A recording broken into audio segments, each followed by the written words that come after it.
며칠 전 교회 사무실로 한 분이 찾아오셨는데요. 그분은 몇 년 동안 교회에 계속 나오지 못했던 장기 결석자였습니다. 근데 얼굴이 많이 좋아졌더라고요. 그래서 어떻게 집사님 잘 지내셨나 보네요. 얼굴이 많이 좋아지셨습니다. 그동안 어떻게 지내셨습니까? 라고 물어보았습니다. 그랬더니 집사님 하시는 얘기가, 목사님, 교회에 나오지 못했던 그 기간 동안 참으로 지옥과 같은 그런 삶을 살았었습니다. 전쟁 같았었죠. 제주도에 처음에 내려올 때는 죽으려고 내려왔었는데, 그래도 마지막 희망을 붙잡고자 제주 중문교를 찾았고, 그때 오공희 목사님의 설교와 예배를 드리면서 참으로 많이 감동을 받고 은혜를 받았습니다. 그래서 잘 살아보려고 그렇게 직장도 구하고 일을 찾았는데, 처음에 지인의 소개로 찾아갔었던 그 일터에는 사장님이 원래 계약했었던 그쪽 공간은 전혀 다르게 초과 근무와 그리고 너무 힘든 일들로 인하여서 너무너무 힘들었었는데, 거기에다가 설상가상 임금까지도 밀리는 그런 사태가 있었다고 합니다. 그래서 부득이하게 나올 수밖에 없었고, 이후에 찾아갔었던 곳은 현장 노무직이었었는데, 거기에서는 6개월 동안 열심히 일을 했지만 거기서도 임금을 받지 못했다고 합니다. 그때마다 자기가 견딜 수 있었던 것은 우공희 목사님의 말씀을 통해서 들었었던 그 귀한 말씀들, 그리고 유튜브를 통해서 들려오는 귀한 말씀, 목사님들의 말씀을 들으면서 버틸 수 있었다라는 이야기를 하셨습니다. 그리고 때가 되어지니 2년간 여러 가지 싸움 끝에 결국에 임금을 다 받지는 못했고 80% 정도 임금을 받았었는데, 그 돈을 가지고 트럭을 하나 사서 해안도를 돌면서 바비큐를 파는 그런 장사를 하게 되는데, 뭐 많이는 아니지만 조금 그렇게 수입을 벌고 있다라고 이야기를 들었습니다. 그러면서 목사님께 너무 감사하는 마음이 생겨서 그렇게 인사차 오게 되었다라는 그런 이야기를 들었습니다.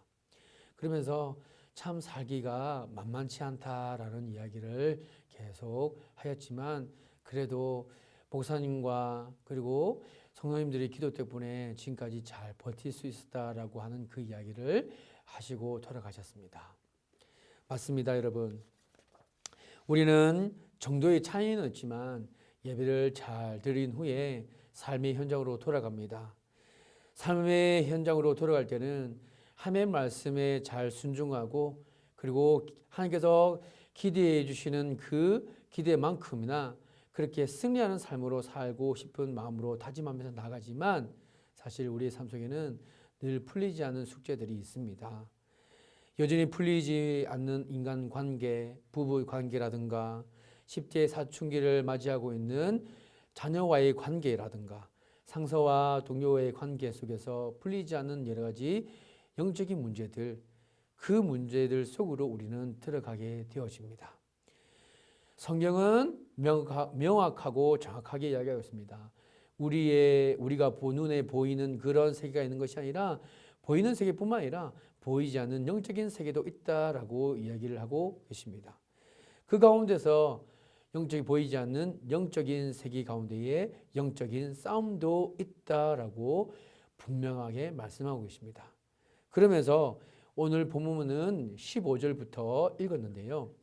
에베소서 5장 14절 말씀 바로 앞절을 보면 이런 말씀이 나옵니다. 잠자는 자여 깨어라, 그리고 일어나라 라고 말씀하고 있습니다. 자, 이것이 무슨 말씀일까요? 영적 전쟁이 일어나고 있는 이 상태에서 잠자는 자처럼 굴지 말고 깨어서 일어나야 된다라고 말씀하고 계십니다. 그렇다면 왜 깨어서 일어나야 될까? 왜 깨어서 일어나야 될까? 그것은 바로 그 다음 절에 볼 수가 있습니다. 15절에 그런즉 너희가 어떻게 행할지를 자세히 주의하여 지혜 없는 자 같이 하지 말고 오직 지혜 있는 자 같이 하라라고 말씀하십니다. 깨어서 일어나서 빛의 자녀들처럼 행하여야 되는데, 그 빛의 자녀들처럼 행하는 것이 바로 지혜로운 사람이라고 이야기하고 있습니다. 자, 그러면 지혜는 어떤 것일까요? 지혜는 한마디로 말하면 분별력입니다. 분간할 수 있는 능력. 비슷비슷하니까 분간하기 어려운데 분명하게 가릴 수 있는 능력이 바로 분별력이고 그것은 지혜라고 이야기할 수 있습니다. 로마서 12장 말씀처럼 하나님의 선하시고 기뻐하시고 온전한 뜻이 무엇인지 분별할 수 있는 능력, 그 능력을 가지고 있는 사람이 바로 지혜로운 사람이라고 이야기할 수 있는 것이죠. 그렇다면 지혜롭다라는 말을 풀어서 오늘 본문 말씀은 두 가지로 말씀하고 계시는데요. 첫 번째는 세월을 아낄 수 있는 사람을 지혜로운 사람이라고 이야기했습니다. 그리고 두 번째로는 성령 충만한 사람이 바로 지혜로운 사람이라고 말씀하고 계십니다. 첫 번째에 해당하는 세월을 아끼는 사람은 어떤 사람인가? 16절을 보면 세월을 아끼라 때가 악하니라 라고 말씀하고 계십니다. 본절에 세월을 아끼라 라는 말씀에 이 아끼라는 말은 구출하다, 값을 치르다 라는 말입니다. 근데 그 뒤에 따라오는 때가 악하니다 라고 말씀하고 계시죠. 때가 악하다는 말은 무슨 말일까? 원어를 이렇게 보니까, 원서를 보니까 이 말씀을 조금 의역을 하면 바로 이 말씀입니다. 하나님의 심판이 다가오고 있다라는 것입니다. 하나님의 심판이 다가오고 있으니 세월을 아끼라라는 말씀인 것입니다. 그러니 하나님의 심판의 때가 얼마 남지 않았으니까 하나님의 뜻이 무엇인지 잘 분별하고 지혜로운 사람이 되어서 세월을 허송하지 않고 하나님께서 기뻐하시는 그 일이 무엇인지 잘 분별하여서 하나님께서 기뻐하시는 일로 그 시간을 보내라라는 말씀이신 것이죠. 저희 교회에 원보라 집사님이 계십니다. 이 원보라 집사님은 저 개인적으로 결혼하기 전에 청년 자매로 먼저 만났는데요. 그때 얼마나 교회에 충성하고 얼마나 열심히 했는지 모릅니다. 이 청년은 경배와 찬양 싱어로 그리고 찬양대로 이렇게 열심히 봉사를 했는데요. 그때는 그렇게 봉사하는 것이 정말 하나님의 축복인지 몰랐다는 것입니다. 왜냐하면 결혼하고 나서야 그것을 알게 됐다는 것이죠. 안 믿는 남편을 만나서 안 믿는 가정에 가보니 예배를 드린다는 것 꿈에도 생각할 수 없는 것이고 교회에 나가는 것 자체도 너무 힘들어요. 육아에 지치고 집안일에 지치고 그리고 영적으로 소통이 되지 않으니까 너무 힘들었다는 것입니다. 그리고 아들 둘이라는 거죠. 아들 둘 킨다는 것이 어떤 의미인지 아시죠? 너무너무 혼자서 아들 둘을 키우는데 육체로나 정신적으로나 영적으로 너무너무 다운이 되어지는데 그때마다 하나님을 예배하고 하나님을 찬양하고 그렇게 하나님 안에서 살아간다는 것이 신앙생활을 한다는 것이 얼마나 기쁜 것인가 그때 절실하게 느꼈다는 것입니다. 그래서 가끔씩 교회 날 때마다 앞에서 찬양하던 하는 집사님과 청년의 모습을 보면 찬양대에서 그렇게 섬기는 모습들을 보면 야, 내가 저 자리에서 그렇게 하나님을 찬양하고 예배했었는데 하면서 부러운 마음이 너무너무 그렇게 컸다는 것이에요. 그러던 중에 2018년 작년 연말이죠. 그때에 두 부서로부터 연락을 받았다는 것입니다. 안내사역팀으로부터 내년에 함께같이 안내사역팀으로 섬겨줄 수 있겠느냐라는 부탁과 두 번째로는 경배와 찬양에서 싱어로 다시 섬겨줄 수 있느냐라고 하는 그런 부탁을 받았다는 것입니다. 두말하지 않고 제가 지금 상황으로 봤을 때는 사실 교회 일을 하고 봉사하는 것이 힘들지만 어떻게든 제가 그것을 시간을 빼서라도 제가 그 일을 섬기도록 하겠습니다 해서 올해 2019년에는 안내 사역팀으로 그리고 또 경배와 찬양 싱어팀으로 섬기겠다는 것입니다. 그렇게 또 첫 모임 때 그렇게 함께 나눌 때 목사님, 집사님 제가 다시 이 자리를 설 수 있다는 것은 하나님의 은혜인 줄로 믿습니다. 내가 잃어보고 나니 이 귀한 자리가 이렇게 하나님을 섬기고 교회를 섬기고 하나님을 더 알아갈 수 있는 이 귀한 자리가 얼마나 소중한 것인지 이제 알았다는 것입니다.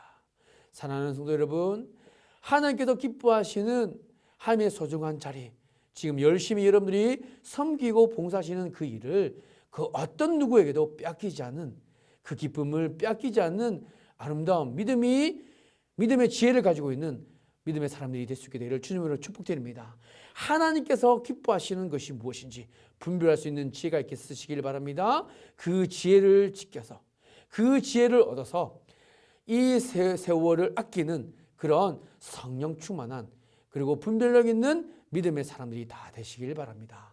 두 번째로는 성령 충만한 사람이 바로 지혜로운 사람이라고 말씀하고 계십니다. 성령 충만함에 대해서 성경은 어떻게 이야기하고 있냐면요, 18절에 이렇게 말씀하고 계십니다.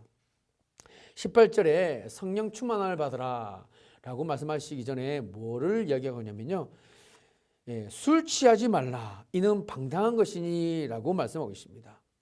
성령 충만함을 술 취하지 말라라는 것과 지금 비교했는데, 은혜 받았다라고 해서 난리법석 치지 말라는 것입니다. 성령 충만한 것은 정신이 온전한 것입니다. 성령 충만함을 받으면 삶의 질서가 생기고요, 계획성이 생기고요, 낭비가 없어집니다. 절제가 있습니다. 그리고 그것이 바로 성령 충만한 모습인 것을 꼭 기억하시기 바랍니다.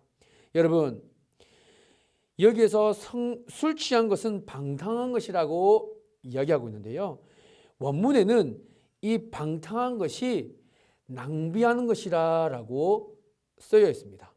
흘리고 다니는 것, 절제하지 못하는 것, 줄줄 흘리고 다니는 것, 이것이 바로 방탕한 것이라고 이야기하고 있습니다. 그러나 정반대로 성령 충만한 것은 절제가 있고 질서가 있고 온전한 것입니다. 그것이 바로 성령 충만함인데, 그런 온전함을 받은 성령 충만함을 받으면 세 가지의 모습이 나타나는데, 그것이 바로 이어서 19절, 20절, 21절에 나타납니다. 자, 성령 충만함을 받으면 첫 번째 어떤 모습이 나타나냐? 영적 소통이 이루어집니다. 19절 말씀을 한번 읽어보겠습니다. 시와 찬송과 신령한 노래들로 서로 화답하며. 제가 늘 느끼지만 여러분들이 이난시 예배 드리시기 위해서 처음에 들어오셨을 때 그때의 얼굴, 모든 수고하고 무거운 짐을 다 가진 그런 얼굴로 들어오셨다가 하나님을 찬양하고 예배하고 말씀을 듣고 그 다음에 결단의 찬송을 부르실 때 그때 여러분들의 모습을 보면 정말로 환한 얼굴로 바뀌어 있는 것을 보게 됩니다. 여러분, 왜 그렇습니까? 영적인 소통이 이루어졌기 때문에 그렇습니다. 예배에 빠지고 말씀에 빠지고 기도에 빠지니까 하나님으로부터 오는 영적인 그 귀한 은혜가 정말로 바짝 마른 손수건처럼 그렇게 바짝 말라있던 우리 심령이 하나님의 은혜의 담비가, 성령의 은혜의 담비가 촉촉하게 적셔지니까 영적인 소통이 이루어지고, 그래서 하나님의 은혜로 말미암아 우리 얼굴이 변화지고 우리 심령이 변화되어지는 놀라운 은혜를 받게 되는 것입니다. 사랑하는 성도 여러분, 바라기는 이런 영적인 소통이 이런 주일 예배뿐만 아니라 여러분들의 가정에서도, 여러분들의 일터에서도, 여러분들이 함께같이 소그룹으로 예배를 드리는 셀 모임 가운데서도 그렇게 영적인 소통이 이루어질 수 있는 은혜가 있게 되기를 주님의 이름으로 축복드립니다.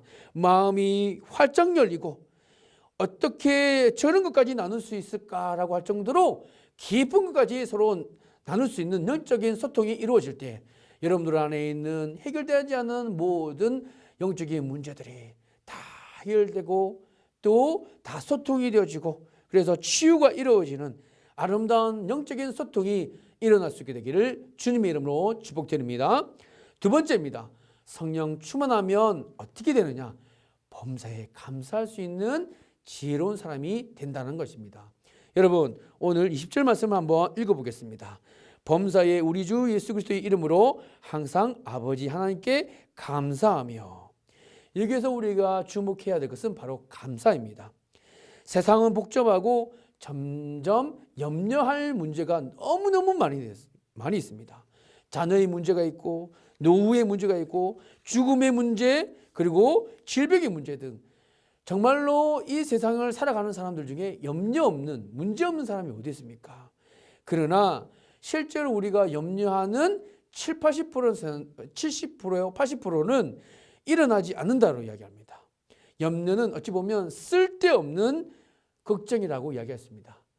그래서 사도 바울은 다른 신약 성서에 이렇게 이야기하고 있죠. 빌립보서 4장 말씀에 아무것도 염려하지 말고 모든 일에 기도와 간구로 너희 구할 것을 오직 하나님께 감사함으로 아뢰라 라고 말씀하고 있습니다. 그리하면 모든 지역에 뛰어나신 하나님의 평강이 너희 마음과 생각을 지키시리라 라고 말씀하고 있습니다.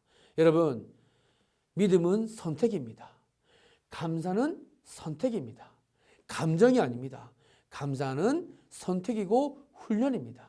그러기에 오늘 우리에게 오는 여러 가지 문제들, 쓰나미와 같이 달려오는 여러 가지 문제들, 해결할 수 없는 문제들이 우리에게 쏟아질 때에 그때 염려와 걱정과 불안을 선택하는 미련한 어리석은 사람이 되지 않고, 그럼에도 불구하고 하나님이 임재를 사모하면서 하나님의 섭리를 인정하면서 이것도 곧 지나가리라 라고 하는 믿음의 올바른 선택을 하시면서 감사를 선택할 수 있는 은혜가 있게 되기를 주님의 이름으로 축복드립니다.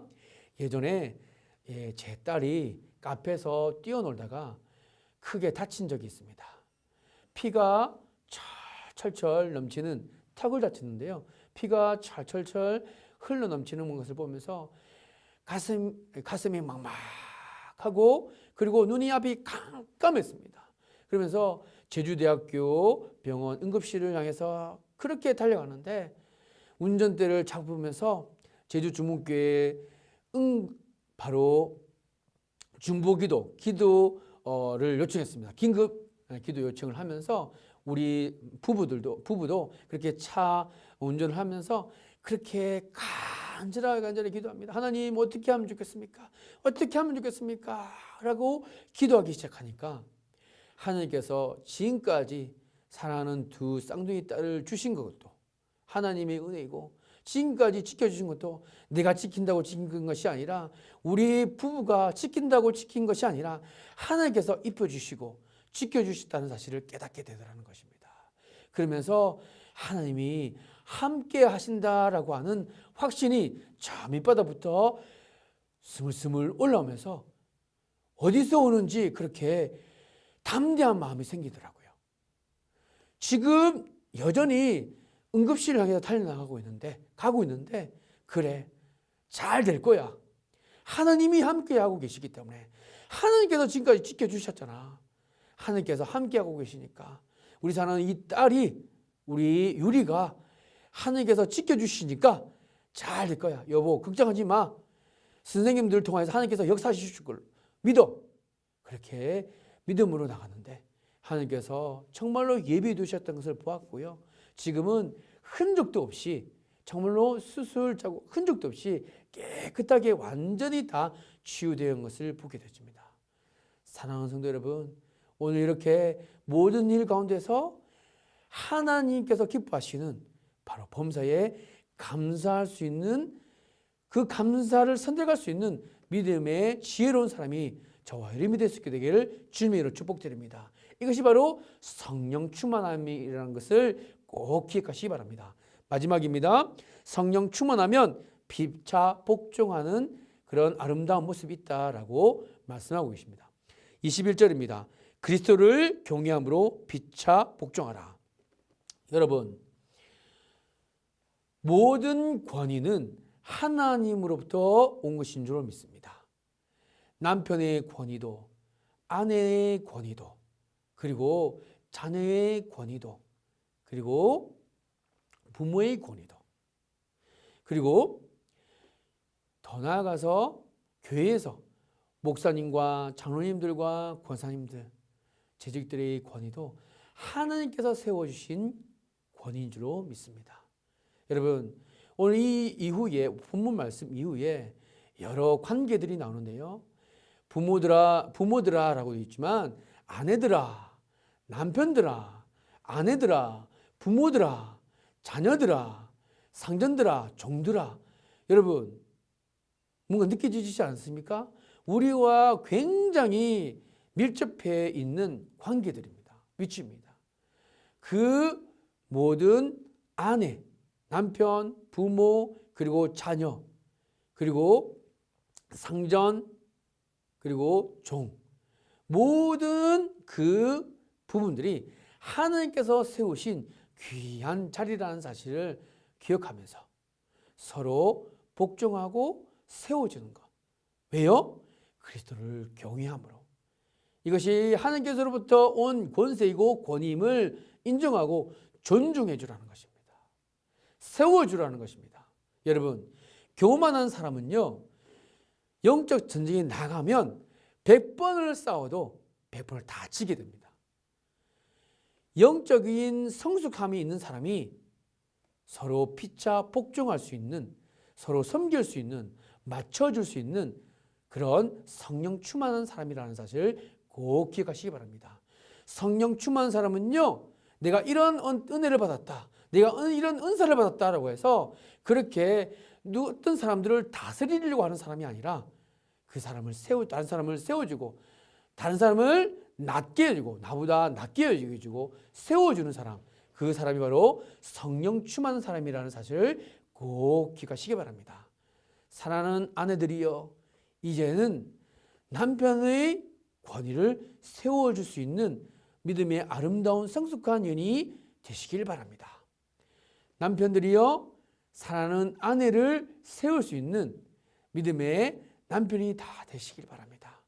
여러분, 오늘 공동체를 세워가는 그리스도를 경외함으로 피차 복종하며 세워가는 이 아름다운 모습이 성령 충만한 삶이라는 사실을 꼭 기억하시고, 하나님의 은혜가 점점점 여러분들의 가정에, 여러분들의 일터에, 여러분의 사역 가운데에 넘쳐날 수 있게 되기를 주님으로 축복드립니다. 말씀을 정리하겠습니다. 사랑하는 성도 여러분, 눈을 뜨시기 바랍니다. 깨시기 바랍니다. 이제 일어나십시오. 우리의 삶의 현장 가운데 일어나고 있는 모든 문제들, 영적인 전쟁이 있다라고 말씀하고 계십니다. 가정이 깨지고 관계가 깨지고 하나님의 질서를 무너뜨리려고 하는 영적인 공격들이 있다는 것을 이야기하고 있습니다. 그러니 하나님의 자녀들처럼, 빛의 자녀들처럼 깨어나서 일어나서 지혜로운 사람이 되라고 말씀하시는데, 그 지혜로운 사람은 세월을 아낄 수 있는, 하나님께서 기뻐하시는 그 우선순위가 무엇인지 구별할 수 있는 분별력 있는 사람이라는 사실을 오늘 성경은 말씀하고 계십니다. 성령 충만을 받으십시오. 그 사람이 바로 지혜로운 사람이라고 했습니다. 영적인 소통이 일어나고 예배에 빠지고 말씀에 빠지고 기도에 빠져서 성령 충만한 영적인 소통이 여러분들의 가정의 일터에, 그리고 여러분들의 사역 가운데에 넘쳐날 수 있게 되기를 바랍니다. 그리고 서로 함께같이 서로 타협하고 서로 세워지며, 그리고 함께같이 섬길 수 있는 은혜가 여러분들 가운데 있게 되기를 바랍니다. 그리고 범사에 감사를 선택할 수 있는 지혜로운 사람이 돼서 이 시대에, 이 마지막 시대에 하나님께서 기뻐하시는 분별력 있는 사람, 그리고 지혜로운 사람이 저와 여러분이 될 수 있게 되기를 주님의 이름으로 축복드립니다. 기도하겠습니다. 하나님, 참으로 감사합니다. 주님의 은혜 가운데에 하나님, 오히려 이 마지막 시대에, 영적 전쟁이 일어나고 있는 이 마지막 시대에 함께같이 우리가 지혜로운 사람이 될 수 있는 그 영적인 비결을 함께 나눌 수 있도록 은혜 주신 것 너무나 감사드립니다. 하나님의 심판 때가 다가오고 있다는 사실을 영적으로 깨어서 인지하게 해주옵시고, 우선순위를 정하여서 하나님께서 기뻐하시는 뜻이 무엇인지 분별할 수 있는 지혜를 가지고 세월을 아낄 수 있는 믿음의 사람이 될 수 있도록 인도하여 주시옵소서. 성령 충만함을 받기를 원합니다. 영적인 소통이 일어나기를 소망합니다. 범사에 감사를 선택할 수 있는 지혜로운 사람이 되기를 소망합니다. 그래서 가정을 세우고 남을 나보다 낮게 여기는 영적인 성숙함이 이루어져서 주님께 영광, 더욱더 예수님을 사랑하고 하나님을 더욱더 사랑하고 교회를 살리고 가정을 살리는 믿음의 걸음을 걸어가는 지혜로운 분별력 있는 믿음의 사람들이 다 되어 수 있도록 인도하여 주시옵소서. 감사드리며 예수님의 이름으로 기도하옵나이다. 아멘.